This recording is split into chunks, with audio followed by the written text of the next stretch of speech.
भाई जो गुरु बचन पे डट गे, कट गे फंद 84 के। कहां से अपनी महिमा सुनवा रहा है, कहां से आपको जगा रहा है, आपको प्रेरित कर रहा है। बच्चों लोग अच्छा नहीं, इसमें तुम आंख मीच कर मत बैठो। इब्राहिम सुल्तान अदम मस्ती में था, बहुत साथ वो बड़े ठाठ बाट थे, धनी राजा था। एक 9 लखा बाग बनवा रखा था, उसमें सोया करता दिन में,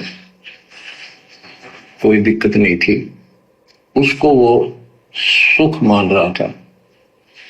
कबीर साहब कहते हैं झूठे सुख को सुख है ये मान रहा मनमोद, ये सकल चबीना काल का, कुछ मुख में कुछ बोध।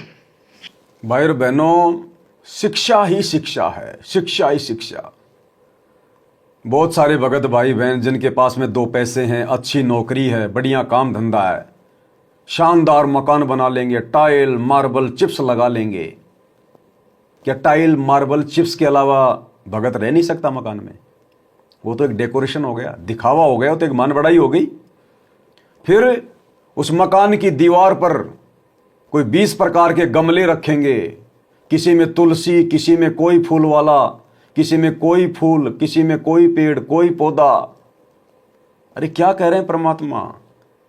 9 लखा बाग था, 9 लखा, जिसमें इब्राहिम सुल्तान दिन में सोया करता था। 9 लखा बाग जिसकी लंबाई चौड़ाई 5-10 किलोमीटर में होती थी, और जिसमें 9 लाख प्रकार के पेड़ होते थे, अलग अलग पेड़ पौधे, 9 लाख प्रकार के। उस इब्राहिम सुल्तान को 9 लखा बाग भी अच्छा नहीं लगा, उसको भी ठोकर मार दी, उसमें भी उसको आनंद नहीं आया। और हम अपने घर की दीवार पर 20 गमले रख के 4-5 प्रकार के फूलों के पौधे लगा के क्या आनंद ले लेंगे? क्यों लगा रहे हैं फालतू में? क्या उनके आम लगेंगे? क्या उनके सब्जियां लगेंगी? केवल एक दिखावा, तुम्हारा समय बर्बाद।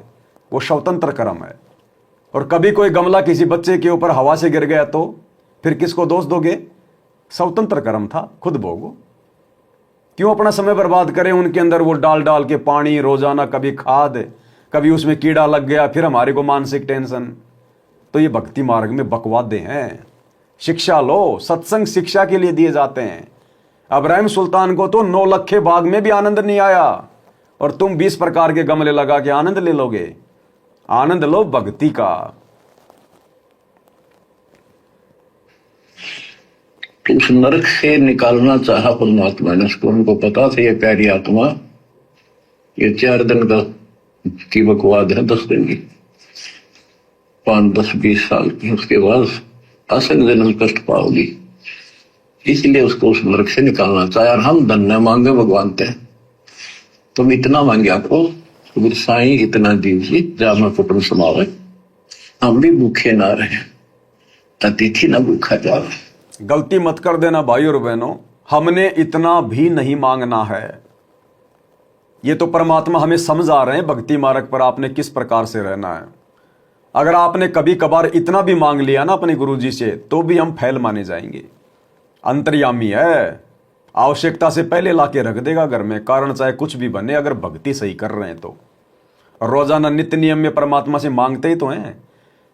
अत्सर्व लक्षणा ग्रंथ नित्य नियम में गरीब उत्तम कुल करदार दो, 12 भूषण संग, रूप दरवे दो दया करो, ज्ञान भजन सत्संग, शील संतोष विवेक दो, दया अक्षमा एक तार, भाव भक्ति वैराग्य दो, नाम निरालम सार, योग युक्ति स्वास्थ्य जगदीश दो, सूक्ष्म ध्यान दयाल, अकल अकीन।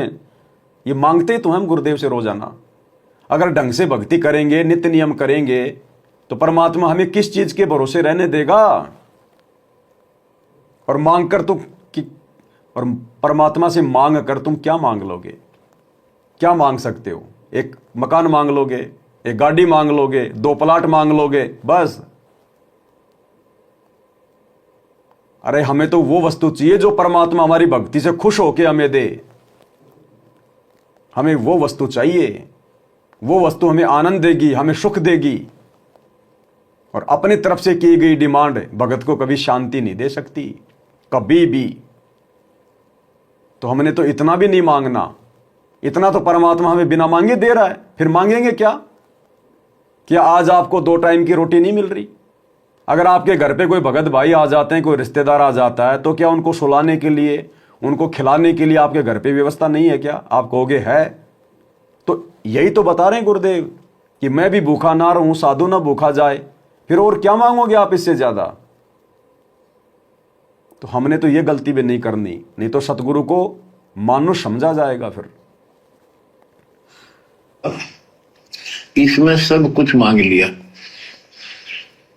जहां कुटुंब समावा रिक्वायरमेंट ऑफ द फैमिली, परिवार की सब आवश्यकता है। वर्तमान में आपने गाड़ी भी चाहिए, छोटा मोटा मकान भी सुथरा चाहिए, और वही रोटी, 2 रोटी अच्छी चाहिए। ये सब कुछ देगा आपको, क्योंकि ये धनी है, सेठ है, सारी सृष्टि का मालिक है। तुम उस जगत सेठ कबीर परमात्मा के बच्चे हो। किसके बच्चे हैं हम? अपने सतगुरु के बच्चे हैं।